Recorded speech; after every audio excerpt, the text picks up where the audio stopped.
Let's talk Propranolol, a beta blocker that helps reduce blushing. Stick around. If you've been here for any amount of time, then you know that I'm a huge fan of Propranolol. It is something that I was given during 2020 when I was going through a really hard time. I was coming face to face with all the flushing, the pandemic stuff was happening with my dad's health. And I went and saw a doctor and I asked her about options to help reduce skin flushing. I was having a ton of redness on my chest and my neck, not so much on my face at the time, but over the years, it did start to spread more to my face. So yours truly has experienced all the redness. And I went and saw this doctor. She was fantastic. She talked to me about a beta blocker called Propranolol. And I had done some research before on Propranolol and read that it was like a hit or miss situation. Most information that I read about Propranolol and blushing, people said it didn't work for them. Anyway, I was talking to this doctor about it. She told me that her sister was someone who dealt with a lot of shaking when she got nervous, and she worked in an OR, and you can't have shaky hands in an OR, and her doctor prescribed her Propranolol, the beta blocker, and it worked lovely for her. Like it was like mind-blowing how great of a medication it was. So she prescribed me 40 milligrams and I started taking it once a day or as needed, not once a day. What I really liked about it was that it was as needed. It wasn't something that I would have to take all the time. And I took it, and I have lots of videos here about Propranolol. It's been years since I've taken it. I was actually going through my medicine cabinet the other day and I still have a bottle of Propranolol there. I thought about the next time I'm in a big social situation, like taking it so that I could do a new video on what my thoughts and feelings are about it. But honestly, I don't need it anymore. And my story about Propranolol is anything that's a product or a medication, even therapy, that is not the solution, but it is a stepping stone to get you to living a life of freedom, which is what we all want, right? So sometimes Propranolol or a nice tanning product or a nice BB cream, if that helps you get to the next part of your journey, sometimes you just need the stepping stone. So when I hear people looking for something that they want to use constantly, that is not my approach at Blushing Phoenix. My approach is transformative action. What are we doing to work on ourselves? What are we doing with self-exploration?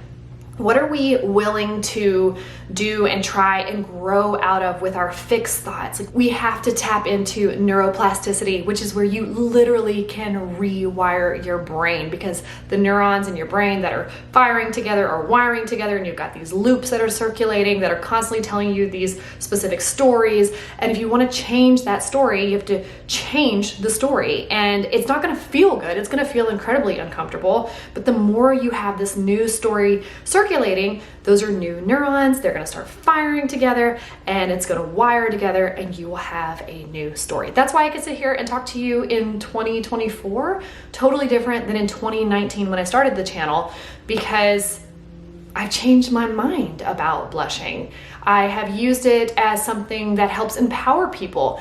I feel empowered.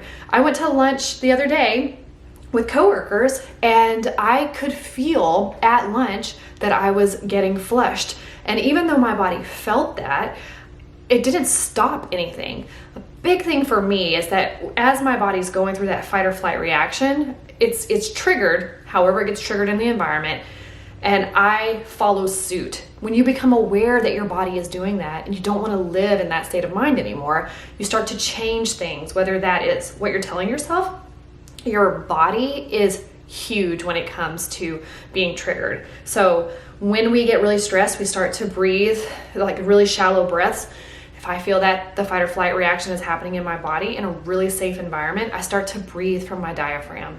And it doesn't always have an immediate, like, oh, we're back to normal, we're not red anymore. No, once the process has started, it kind of needs to run its cycle and then go ahead and flush out.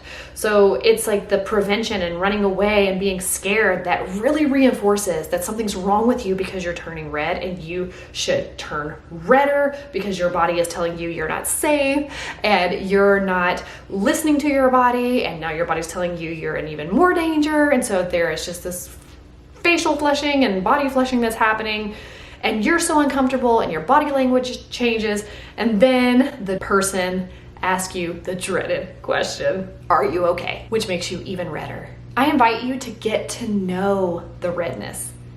And I absolutely encourage you to talk to your doctor, mental health providers, whoever you need to talk to, whether they're professional or not, to talk about how you're feeling because you turn red. And it's only then, when we bring it to the surface, when we talk about it, when we allow ourselves to turn red, and maybe even let a trusted person see it and talk to us about it, that we start to realize it's not that big of a deal.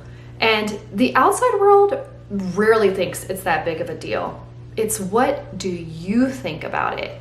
So if you want to talk to your doctor about propranolol, I highly recommend talking to them about your flushing, telling them what's going on, and tell them that you heard that propranolol has been successful in many people who deal with social anxiety and other social hindrances such as shaking and hyperhidrosis and chronic blushing. Because what I've heard from people in the community is that their doctor either wouldn't prescribe it or doesn't know a lot about chronic blushing. So be willing to go into that appointment and advocate for yourself with knowledge.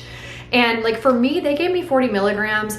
That was a little high, and the reason why I say it was high is because I felt a little drowsy with it. I didn't have a lot of side effects at all with propranolol. Some people do. It's a pretty low side effect medication. Of course, everybody's different.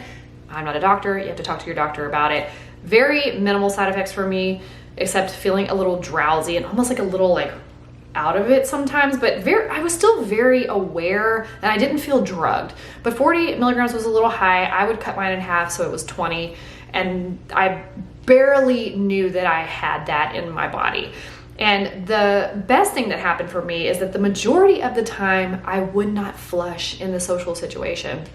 However, there was one time I was in my work setting in an office and I had taken 20 milligrams, and I realized in the middle of talking to a group that I was flushed, but I didn't care. And I didn't feel all those pins and needle feelings. I just knew that it was happening, I think because I looked down and saw it, but I just didn't care. And because I didn't care and I didn't recirculate and validate a story of lack of self-worth or that I'm not good enough because this is happening, or they're thinking this because this is happening, it didn't reinforce that fear. I saw it, I didn't care, and I just kept talking.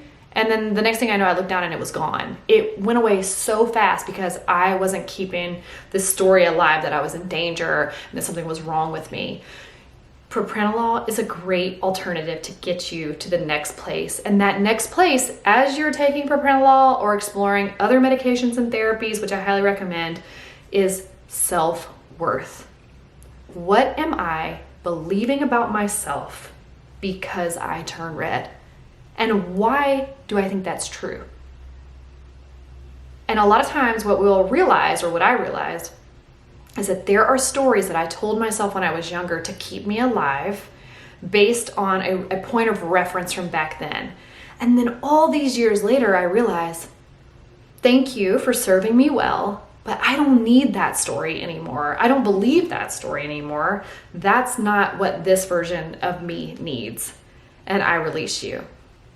And that again goes into rewiring our brains so that we can be free. Listen, you can overcome anything through transformative action. So if propranolol is an option for you and that's something you want to look into, then take the transformative action of getting with your healthcare provider today, or check out the link below. I've been seeing this broadcasted all over social media, and I don't know a lot about it. I'm not sponsored by it, but I know that they do seem to be able to help people get propranolol without actually coming into a physical office. So check it out. That may be an option for you. If that works, fantastic. But I always highly recommend to go talk to a healthcare provider, a mental health provider, a licensed and trained professional when it comes to medications. If you like this video, give it a thumbs up. Be sure to subscribe. I have found out through my analytics that 70% of people who visit Blushing Phoenix don't subscribe. They just drop in and drop out.